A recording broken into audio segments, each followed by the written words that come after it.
What would you do if you lost everything? Your income, your career, your home, the very identity that you spent years building. In today's episode, I sit down with seven-figure entrepreneur and insurance agency owner Ty Brady.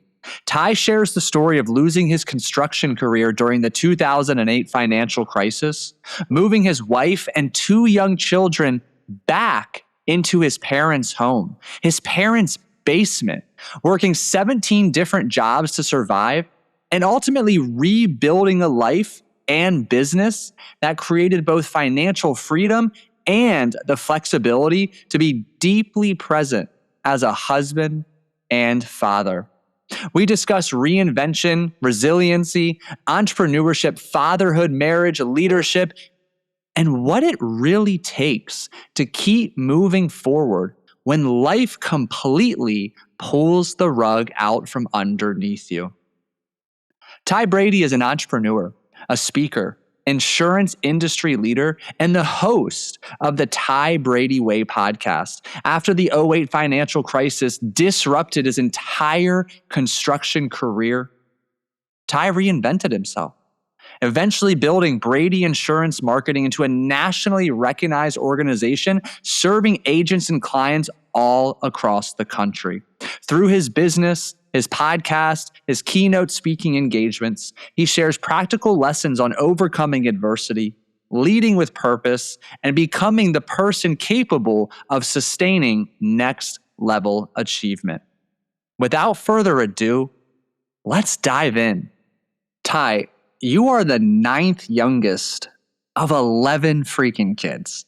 That's a whole story in and of itself. But what I'm really curious to ask you is, as you reflect back on your childhood, what beliefs around success, being enough, or standing out do you think you unconsciously picked up that began to show up in your professional life?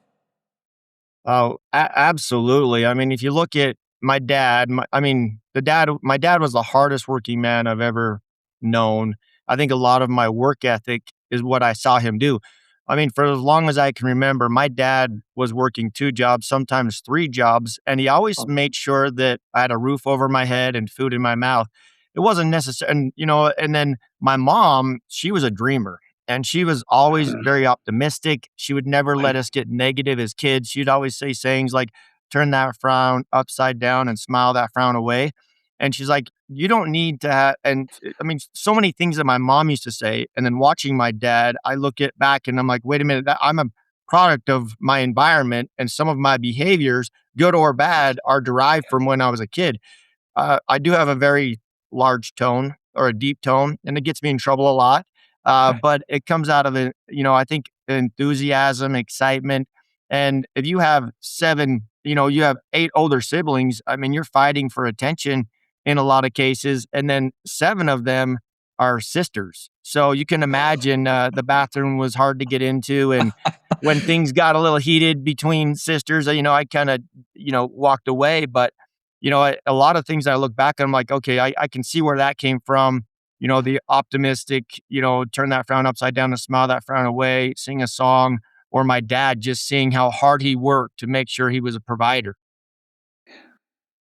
When you think back now, like I know as the oldest of four, one of the ways that I attempted to stand out as I got less and less of my parents' attention was by performing academically or athletically. Like always, I developed some perfectionistic tendencies for sure. How did young Ty begin to find a way to stand out and compete for his parents' attention? Well, first of all, it was sitting down with my mom. My mom used to always tell me, she's like, for instance, I remember when I was a kid in sales, she's like, if you want to go make extra money from, the vending machine that was on our porch or having a candy stand or delivering flyers, there was always ways to make additional money Mm, so that I could go and do what I wanted to do. I tried out for sports, but there okay. wasn't additional funds to pay for sports. So I had a lot of Mm, my friends that played soccer and football and basketball. I did play a few of those, but I mean, believe it or not, it was expensive. And it wasn't always, but backyard football, soccer, those things, and being on a team sport, I did those types of things. But as I was talking to my mom, and most of the time, my mom, I wasn't a great student. In fact, I think back in the day when my history teacher, I missed 28 days of my 32 days and still passed because she liked me and allowed me to turn I didn't like school. I was like, just get me out of here. I want to go to work. I want to go be able to make Yeah. money. I want to go the real world. And my mom used to always say, as long as your grades are up, you can skip class. And now I look at the Hmm. kids today, I'm like, they get more days off than I ever did. And it's amazing to me. I mean, my kids just graduated and the last 10 days, I don't think she went to school. She was cleared to graduate. And I'm like, it's just so interesting how time has changed and it's evolved. But my mom was like, keep your grades up, which I did. I mean, I think I graduated with a 3.8. I still did really well. And then I graduated as a junior because I didn't like school. And then interesting enough, by the time I graduated my buddies graduated from high school, I'd already had my associate's degree because I was like, I just got to get this done. And I just Hmm. fast tracked it, went to summer school, got my degree in applied science because everyone's like, hey, you got to get a degree if you're going to go anywhere. And that's Yeah. what I did. I just pushed through.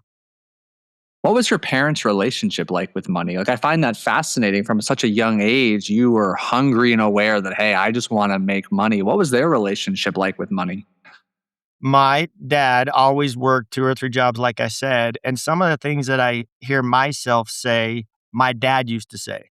So my Mm. dad used to always my mom would go to the grocery store and my dad would say, "Well, how much did that cost?"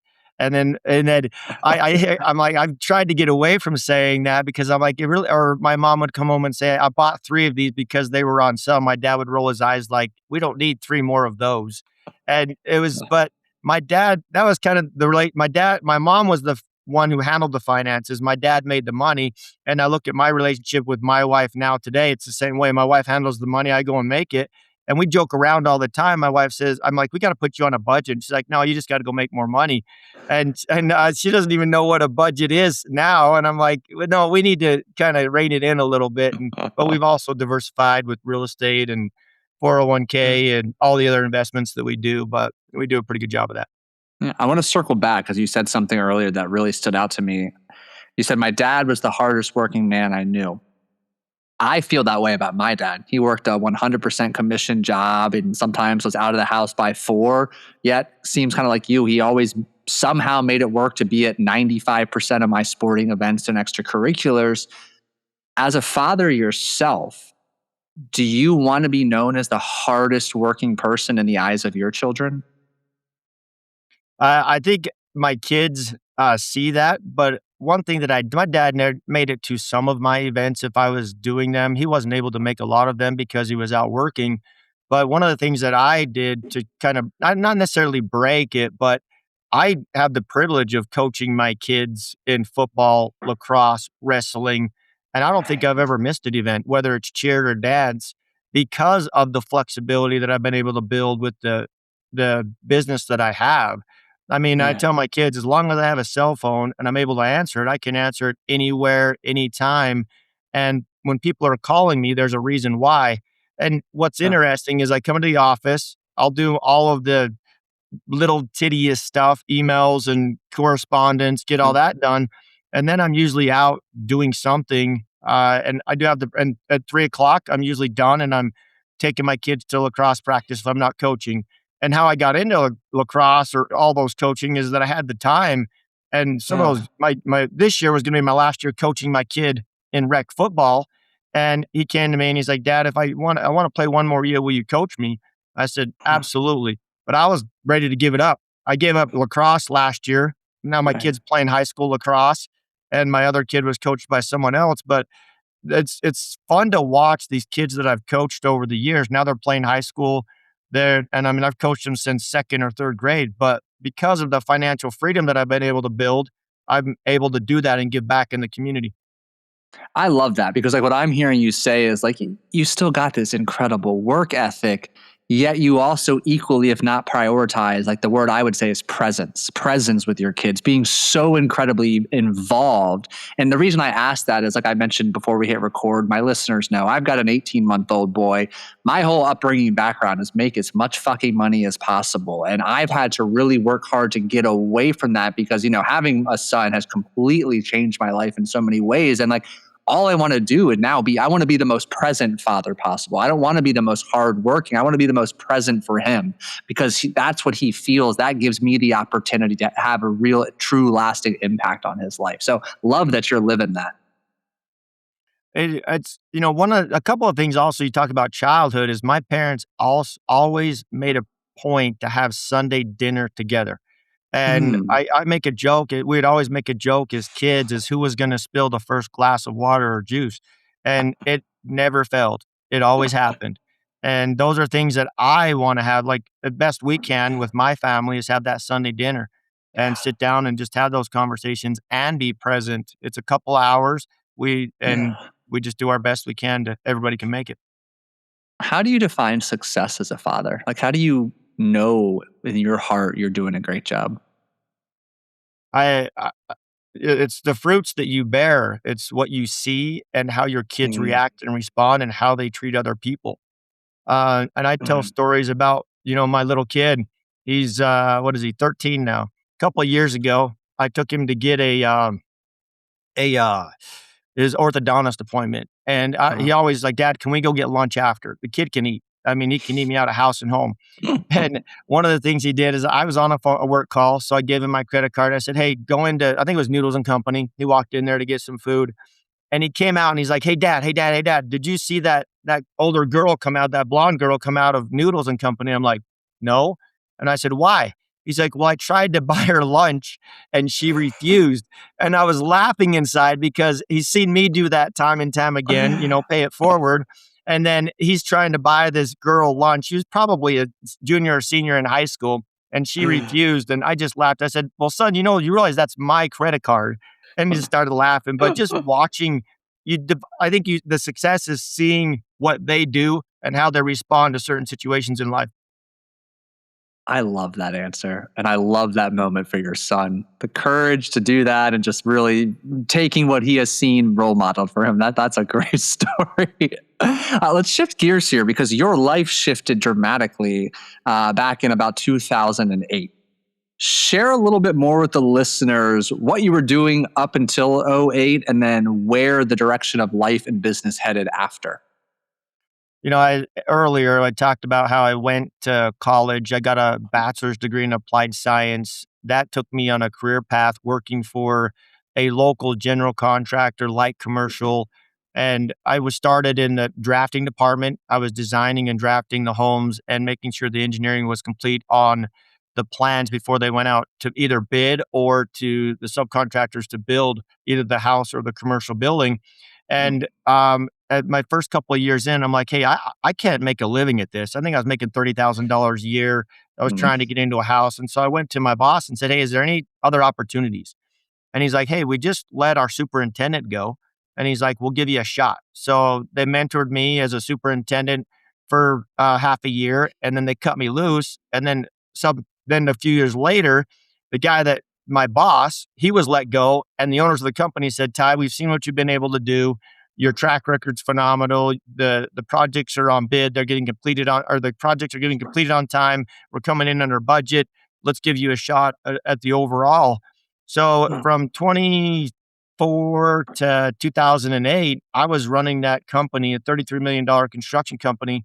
And then '08 happened and they gave me my last paycheck the week before Thanksgiving and said, "There's the door." And mm, it was gut wrenching. My house was then in one of those legal foreclosures. I think I stopped making I mean, I tried everything to keep the house. I'm like, "Hey, I just need some time to get a job." Of course, I couldn't get a job in the construction industry and the rug got ripped out. And so I made my last payment in November. The house was sold out from underneath me in April. And then I'm like, "Oh crap. Now what am I going to do?" I call my parents. The worst thing you got to do is say, "Mom, can I come?" My wife, two young children. "Hey, yeah. can we come live with you in the basement?" And my parents were gracious enough to let me to come live back with them for the next 4 years.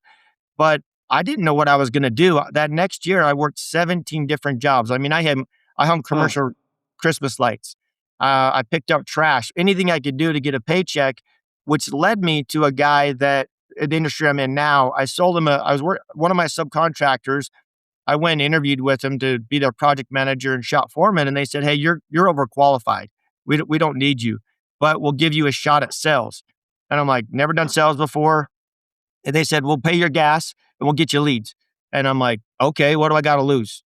So I was out selling vinyl fencing and deck, and one of the guys I sold a vinyl fencing and deck to talked to me about the senior market in insurance, how many baby boomers were turning 65 a day in the country. And Yeah. there's 2,200 people or 10,000 baby boomers a day. It's 12,000 now. And he's like, they all need help navigating the maze of Medicare.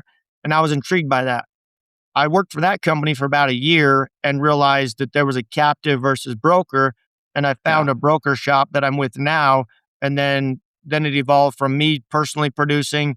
I produced for the next 5 years. I doubled my income for the next 5 years. And in 2012, I opened my agency. And now I Yeah. help other agents that want to scale their agencies and grow an agency in the senior market. And it's been a phenomenal ride. I finished in the top 2 or 3 in the top 1 to 3 in the country year over year. And that's why, it led me to my podcast show that I do, that how I Yeah. met you. And then it Yeah. just keeps evolving. It's just giving back. And if somebody finds that niche or that vertical as an entrepreneur and goes all in and laser focused, they will succeed. It's going to be rough. I guarantee it. There's rough days, but it's just getting up one more day. But the thing is, I always just tell myself, I get to go to work, right? I get to go provide Mm. for my family. I get to go do these things. You look at today, the opportunities that our youth have, or anybody out there that maybe wanted to make a career shift to make money is phenomenal. Yeah. But yet we're broke. So take us back that Thanksgiving, last Ooh. paycheck, oh 08. What scared you the most? Losing your income or losing the identity you had built around your career? A little bit of both. When in life things happen for us, not to Mhm. us, and my wife, something my wife and I reflect on often. I wouldn't be where I'm at today had that not happened. Was it hard? Absolutely. Was it gut wrenching? Absolutely. I mean, as a father, you're a father. All you want to do is provide. You want that child to have the best. You want to make them the best version of themselves. You want to make sure that they have their needs, take care of them. And Yeah. so I'm like, how do you do that without the money? I mean, that money ended that last paycheck. And I Yeah. was like, I got a mortgage, I got car payments, all of these things were thrown at me. And I just went to work. I didn't know I didn't know what I was gonna do. I Mhm. just like, "Hey, does anyone have work?" I mean, I installed a water heater in someone's house because they said, "Hey, the plumber wants too much money," and they paid me. I mean, Huh. I just did whatever it took to bring home a paycheck, knowing that I had a wife and 2 young kids at home. And then the identity is, I mean, yes, I was known as the construction guy building a house in 28 days and all the parade of homes that we did and the amount, all of those things. I still have great relationships with a lot of those subcontractors that build a lot of those Mm. units. But I don't know it was necessarily an identity. I just didn't know what my identity was going forward. And I had to find that. Yeah. So I'm curious, like a lot of people listening right now, they say they want change. They're probably listening to this show because there's a part of them that's growing louder saying something needs to change. But you and I both know very few take action and fewer are willing to admit that they probably need to start over and reinvent themselves. What was happening internally for you during this time when you had this realization? I have to reinvent myself. I can't go back to construction. I've got mouths to feed. Like, take us through some of the internal dialogue that fueled you and kept you going, or that might have been a bit dark, a bit challenging. Oh, there was definitely a lot of dark days when, you're used to making 6 figures, you're used to bringing home the paycheck, you're used to being able to go on vacation, going out to eat whenever you want. So, I mean, we definitely my wife and I had to be like, "Okay, what needs to be paid and what's left over? Mm. And then, what groceries do we still need?" I mean, I remember cutting out coupons, buy one, get one free to go get food. There was things that we were accustomed to that we had to scale back on. But my wife was always my greatest supporter. And I would sometimes lay there at night, cuddling there on the couch or their bed. And I'd be like, And she's like, "It's gonna be okay. We're gonna make it." And she was always my biggest champion. She only gave me a hard time when I told her I wanted to get in the insurance business. One Yeah. time I came home and I said, "Hey, honey, I sold a policy today." And she's like, "Yeah, you got $13 in the account." And over time, those $13 add up. But it was that just she knew that if she allowed me to work, that I would Mm. bring home the necessary funds to support the family. Uh, And it was hard because I would leave on a Sunday and I would be gone all week somewhere in the country. okay. I'd be in Georgia, I'd be in South Carolina, North Carolina. I had money on the credit card. I'd spend a hotel. I had bought leads. I went to a different market, and I would Mm. run Monday through Friday, run Monday through Saturday, and then come home. And then I would do Huh. it again the next week. I did that for 2 years straight. She was a stay-at-home mom with the two kids. It was something that her and I discussed, saying, "Hey, let me go, let me go work, Yeah. and you take care of the kids." One of the greatest pieces of advice that I got from my older brother, he's the second oldest, is he said, "Ty, the woman you marry will be the woman that raises your children." And my kids, contributed to my wife, are the way they are because of her. I mean, she's with them 80% of the time. I get them for about 20% of the time, right? And that's Yeah. you've seen that in any of your where's your dad? Your dad's usually there in the evening or vice versa. Maybe and society today, maybe it's shifted. Women, a lot more women are in the workforce. Maybe it's the Mhm. other way around. I have good friends of mine. They're they're the stay-at-home spouse, and their wives are Mm. working. Yeah, and I appreciate you sharing that. I'm curious, as you began to have success early on in the insurance realm, do you attribute that success more from your skill, your people interaction skills, your sales skills, or more from just an absolute refusal to go backwards? I think a little bit of both. Mm. So what I mean by that is I didn't realize I was going to be in sales. Right? I knew I could Yeah. communicate the Huh. best I could. I knew that I had a desire inside. But I remember first in the insurance business, I was getting my teeth kicked in. I mean, I'd go Mm. out and run appointments, and I would get told no, and I'd go back to the agency owner I was with and say, "Here's what I ran into. What could I do? Yeah. How did I miss this?" And we'd sit down for 10 or 15 minutes. He'd talk to me about, "Okay, did you smoke out the concern? Did you get to the root of the problem? Did you bring back value? Did you do it? Did you educate them?" And there was a lot of days, weeks, even I mean, it was interesting because I knew sales is a numbers game, and I knew that if I made the calls to scheduled appointments, I would have 10 to 20 appointments a week. Out of Okay. those 10 to 20 appointments a week, I knew I could get 5 sales. And he used to say something to me. He's like, "Ty, you can put a contract on the rear end of a dog's butt." Basically, he would use another word, and it's going to run through enough backyards. Someone's going to sign it. There's enough people that needed help and needed navigating it. And especially in the space I'm in, a big misconception is insurance agents cost money. Whether somebody Yeah. goes online over the phone or through the mail, it's the same cost to the consumer. But I think they're Mm. inundated. Like I go online, it's going to be cheaper if I buy it from this vendor or that vendor. But the beauty of an agent is that when crap hits the fan, they can call me up and say, "Ty, this happened. How do I fix it? What happened?" But it's just that misconception. But I mean, one of Yeah. the things I didn't mention, it took me 11 times to pass the insurance test. A lot of people would have given up. Mm. I mean, I'm dyslexic. It's a strength of mine now, but I had to learn to sight read because when I hear the vowels, they get jumbled up. They just, it doesn't, I Yeah. can't explain it. I mean, people know now what it is, but when I was going to school, I used to get pulled out to go to all the resource classes and learn how to Mm. read and write. And I mean, because I was way behind as a kid.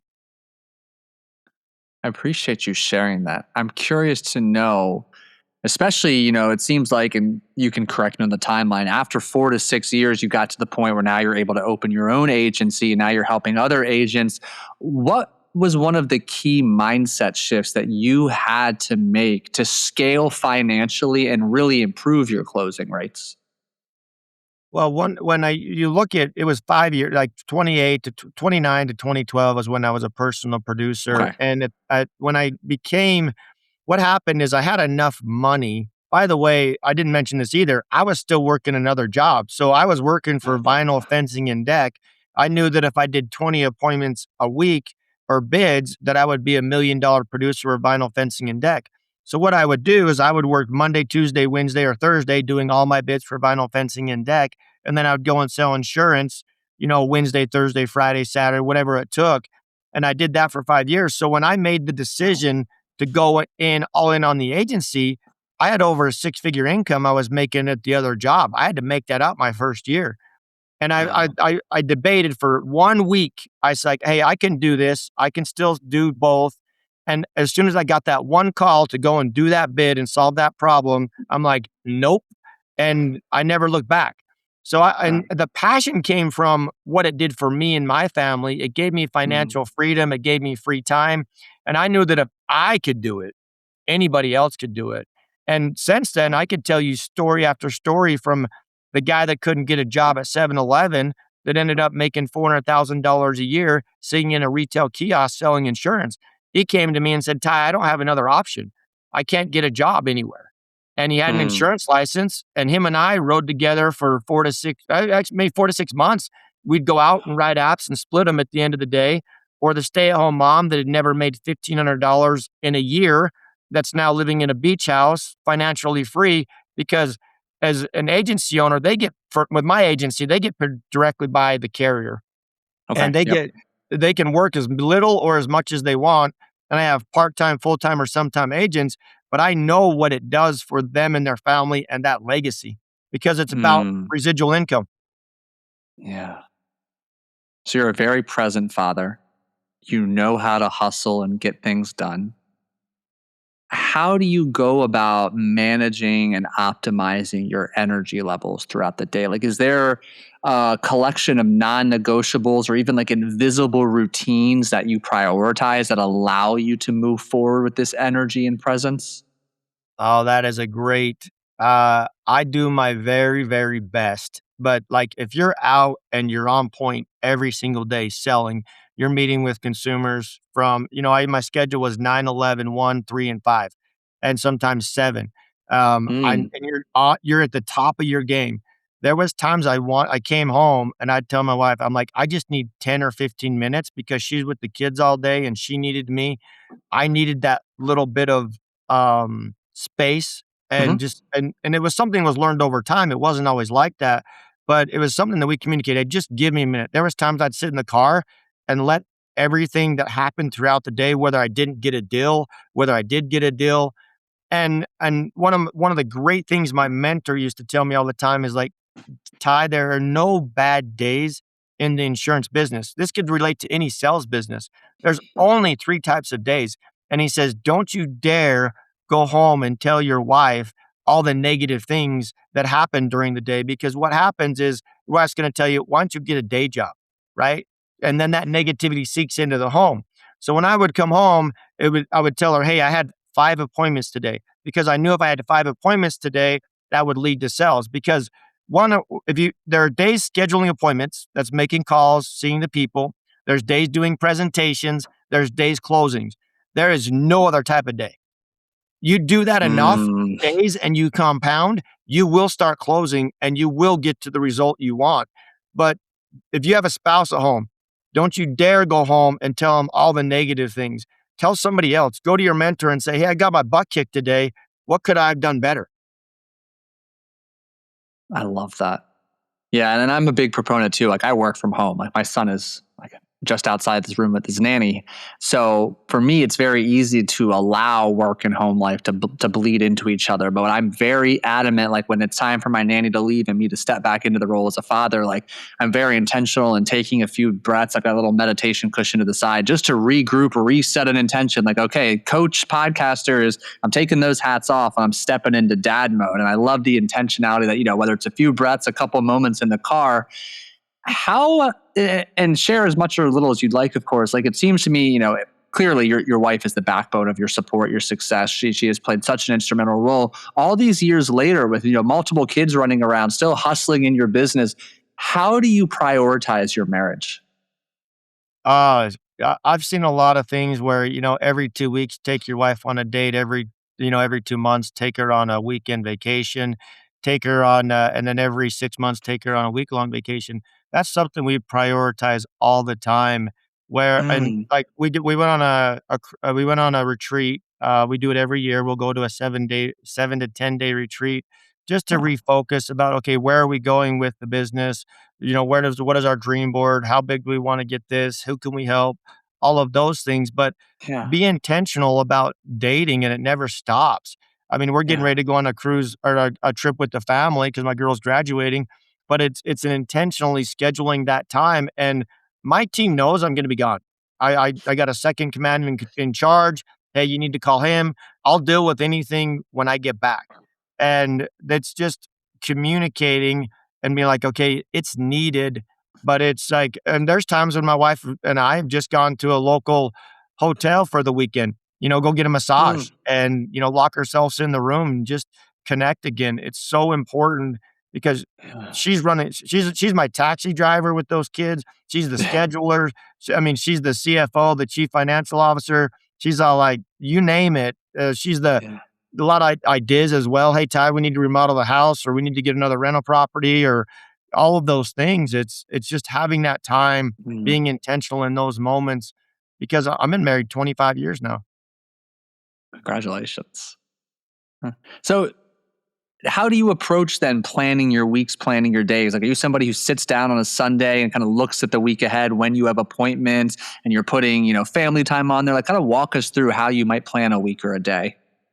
There's definitely some non-negotiables, meaning every other week is my leadership team call for 15, 20 minutes. I do like to keep meetings to 15 to 20 minutes. You can get a lot Mm. of done in that time. Okay, what are the things coming up? What are some things we need to execute on? What are Yeah. some things we're hearing from our agency owners and our agents? How can we better help them go out and make a living? And, what kind of training do we need to offer? We focus on a lot of how to because we're Mhm. teaching individuals on how to grow a business from scratch, things that we've learned. How do they set it up with, is it an LLC? Is it an S Corp? How do they Mhm. bank accounts? All of those things to how do they have the mental fortitude to push through when it gets hard, when the paycheck doesn't come quick enough, when an Yeah. agent leaves them, when somebody quits on them, all of those things and then training every single Monday. Those are my two non-negotiables in the business. And then scheduling that time. Most of my time is in the office from 9 to noon. After Okay. that, I'm out of the office. I'm visiting other agency owners on what they maybe want to do or where they're looking to go, and spending time with them on helping them scale their agencies. And then in between all of that, I do my best to get in my 10,000 steps a day. Believe it or not, Okay. people don't. I mean, if you ever track that, it's pretty difficult. And then Mm. spending time with the kids and the family in the evening. But usually by 3 o'clock, the work's cut off, and I'm spending time with either Mm. the wife or the kids. And then your hour before the kids go to bed at night, just doing a quick debrief. How was school? How's your grades? Those types of things. Anything in addition to those 10,000 steps a day you do for your health, energy, well-being? I would like to say I'm pretty religious on doing my sit-ups, push-ups, stretches. It Okay. kind of goes in spurts. Mm. Yoga. My daughter's a yoga instructor. My 23-year-old, she Oh, wanted me to go to with I think it's some new Gosh yoga. I haven't made it yet, yeah. Okay. but I do enjoy hot yoga to unplug, get a good sweat, and your mental awareness and your mental space is something that needs to be done. I could do more of it, obviously. I think we could always do more of it, but there's some Okay. non-negotiables that, and we talked about this is that I believe in a higher power and taking that time to just ponder, what am Mm. I grateful for? What are who's struggling in their life that I may need to reach out to today? Yeah. That's one thing that I do a better job of is that intuition. Like I'm driving in a car and I haven't talked to so and so in such a while and reach out to them. It's Mm. interesting. Every time I've done that, they're dealing with a struggle in their life where they need to talk to somebody. And then, I think of the reverse of that. There's been times when I didn't listen to that intuition from the simplest thing. Hey, you need to take that iPad away from your daughter. It's going to fall and break on the concrete. You ignore it. And then what ends up happening? A minute later, it falls and breaks on the concrete. She's upset. And all I had to do was set her down and take the iPad off the Mm. chair from the concrete. But just following that inner intuition the best you can, and it's never steered me wrong. Even when it's Yeah. something that if I hear it once, like, "Hey, Ty, you need to do this," and then I hear it again, I just do it. It's not worth the headache Mm, on the back end, in my opinion, to keep procrastinating. It's 30 seconds to send a text, make a phone call. Sometimes you don't get a call back. Maybe it was just the fact that they heard your voice, or call and wish somebody happy birthday. Just those little things, uh, pondering on those throughout the day. I just want to be able to put my head on my pillow at night, that knowing that I didn't do anything malicious to harm somebody or do somebody wrong. I don't ever want to offend somebody, but again, I tell you, my tone gets me in trouble. I'm come back pretty sharp sometimes, but people that know me, they know. Like my kid that I coach, he's like, "Dad, I know where it comes from. It's love." And I said, "I'm good." My other kid, he's like, "Dad, I don't want you coaching me. I can't do it." And that's mm, just communication. yeah. How do you make time to really hear that intuition? Is there some type of daily practice? Is it a skill that's evolved over the years? Two parts. I think it is a practice, Mhm. and then it is daily. It's Yeah. something that there's times when I know that I didn't listen, and I'm like, I don't want to do that again because that hurt. I mean, it may the financial devastation of breaking an iPad's $400 or $500. Your daughter doesn't have an iPad for the rest of the cheer competition when you're trying to watch your other daughters perform and keep her entertained. I mean, that's so there's a lot of components to that. But I do know that if I as I've done better at listening, Mhm. it's again, it could be in a car just before you go in the house. It's 10 or 15 minutes. It's like, okay, I need to let everything happen today go. I need to be intentional with my decisions and my energy going forward so that I can be the best version of myself and be present. Yeah. There's a quote I'm pondering right now. It's solitude is the furnace of transformation. And it just Mm. echoes what we've already been discussing. It's just this time alone to debrief, let go of the previous aspects of the day, but also just to connect with your intuition, God, spirit, universe, whatever your flavor and verbiage choice is. It's so necessary, especially for someone like you, me, and our listeners who has so many aspects of their life moving a million miles an hour. I do find a lot of solace in just walking 1,000 steps a day. There's been times when I get home, it's 8 o'clock, and I got 2,000 more steps, and I'll Yeah. just go for a walk. Sometimes I'll Mm, listen to a podcast. Sometimes it's just listening to nature, watching everything, pondering, okay, how can I make somebody's life better? What could I say? What could I do? It's I mean, like coaching little kids, you still have the fundamentals of footwork, but you're encouraging them to push themselves to a higher standard and perform better. Because collectively, if you call a play in football, lacrosse, if that is executed to perfection, nobody can beat you. You lose when somebody's not in their assignment. You mhm. lose when you allow yourself to give up. Yeah. Are you fulfilled? I would like to say I am. And there's but all but to a point where you're still achieving and wanting more. I think if you said I was 100% fulfilled, I'd be in the ground, right? But Yeah. I think you need to continue to I'm fulfilled and want more. I just love seeing and watching people grow from youth sports. There's a lot of similarities in youth sports. It is someone, an agency owner. You talked Mhm. about people that maybe listen to this show, they're like, "Hey, I got a good job, but I'm not fulfilled." But yet they haven't listened to that gift that they've been given and went and chased it. Is it gonna be Yeah. hard? Absolutely. Are there gonna be easy moments? Yes. But listen to those gifts that you have and what your body's telling you, you will succeed. I don't know if you did this intentionally, kudos regardless, but you said, I am fulfilled and I want more. So many people would say, I am fulfilled, but I want more. And I think that's very much, I'll call myself out on nitpicking. But the reason I think it's so valuable is it really just helps people to understand it's okay to feel fulfilled, content, happy, and to want to build more, do more. And I think so many people grow up that it's either one or the other. I'll be fulfilled when, or if I am fulfilled, it means I'm lazy and I'm no longer ambitious. That's not the case. So I'm glad you said that. Yeah, I didn't even know I said that, so thank you for pointing that out. It's just like, because I mean, I love what I'm able to do. It's like Yeah. is it challenging? Yes. Every single day there's some new obstacle. As the federal government makes changes, it changes my industry. As products change, it changes my industry. But do you have COVID changed the industry, but do you have the mental fortitude to push through? And one of the things that's happened in my industry right now is there's a lot of people saying, "I'm out." They're tapping out. They're like, "I can't do this anymore." Hmm. And I just look at it, I'm like, "Why? You got so much more that you could do," but that's their choice. Yeah. When life does get chaotic or all of these unpredictable curveballs are thrown your way, what are the non-negotiables you come back to remain clear, aligned, and congruent with your goals? Non-negotiables is, family time's important, Hmm. Sunday dinners as much as I mean, I'd like to say we're 100% proficient at it, probably 80% of the time. It's just connecting.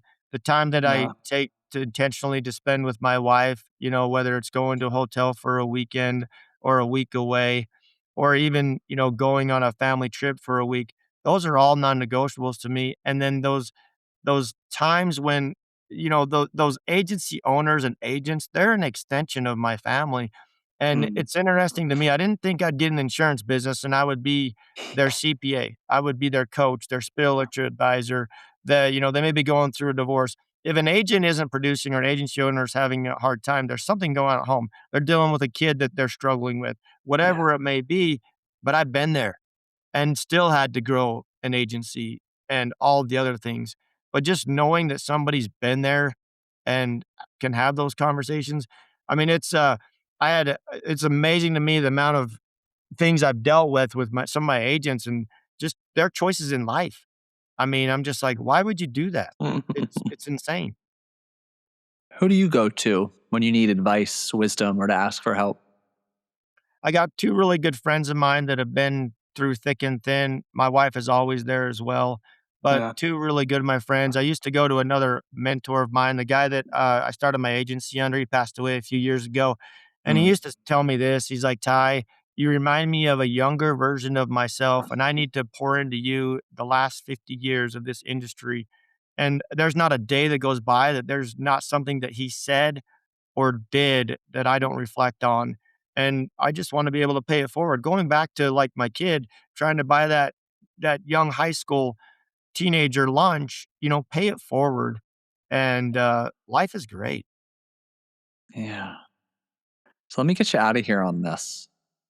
For somebody listening right now who is quietly struggling, they are unfulfilled and they are either struggling to ask for help or struggling to find the courage to maybe break away from their company, go out on their own, or do what is, under their calling, their gift. What's the first action step that you would recommend they take? There are a lot of people that have been where you've been. The difference is they took action. So take action on whatever that is. Have those hard conversations. You can get through it. I'm telling you, if I can do it, you can do it. And life is so much greater on the other side. Remember, life happens for us, not to us. Be grateful for what you do have. You may have a great income right now, but if you're not being fulfilled and you've got something burning in you, go chase it. What's the worst thing that's going to happen? You go back and get a job again. I mean, that's what my wife says. Like, what's the worst thing going to happen? Go back and get a job again. But if you have something that's burning in there, just take action. I love that. Tell our listeners the name of your podcast as well as where they can go to connect with you, learn from you, and work with you. So the name of my podcast show is The Ty Brady Way. It's on every major download platform. It's growing. It's about mindset, entrepreneurs, how to get through a lot of same conversation we has had here today. And then if you're looking to get in the insurance space, that's Brady Insurance Marketing. I help people aging into Medicare, out of Medicare with their health insurance and under 65 health insurance, operate in all 50 states. I've got tremendous leaders on my team, tremendous managers that can help you in that space. And the sky's the limit. I mean, insurance isn't going anywhere. And we talk about insurances, we protect people against financial risk. And it's just helping people be educated on what insurance is. And then I'm on LinkedIn, I'm on every platform. Should be pretty easy to find it with those two. They'll connect you wherever. Yeah, And and I'll love link everything below. What's that? I'll link Yeah. everything below. Yeah. It's all, it's, yeah. Ty, absolute pleasure. Thank you so much for joining me. Thank you. Been a pleasure, Paul. We'll catch up. Absolutely inspiring. The lengths that Ty went to not only reinvent himself, but to provide for his family, to be the leader, the role model, the husband, the father, the man that he needed to be. Nothing short of incredible. I hope you found as much value, excitement, inspiration, and insight in that conversation as I did. I trust that it will serve you well. I trust that you will take action applying what stood out most to you. And I have one simple ask: share this conversation. There is somebody in your circle who needs this dose of inspiration, needs this reminder that despite feeling stuck, there is a way out. They can reinvent themselves. So share this episode. And if there's particularly an aspect of this conversation that spoke to your soul, to the core of who you are, you're exhausted, you're overwhelmed, on the brink, constantly worried, anxious, and fearful, let that be a sign that it's time to take action. I invite you to apply for one-on-one private coaching with me using the link in the show notes below, so that together we can work to get you unstuck so you can lock in and level up. Thank you for listening. Have a fantastic rest of your day, and I'll catch you in the next episode.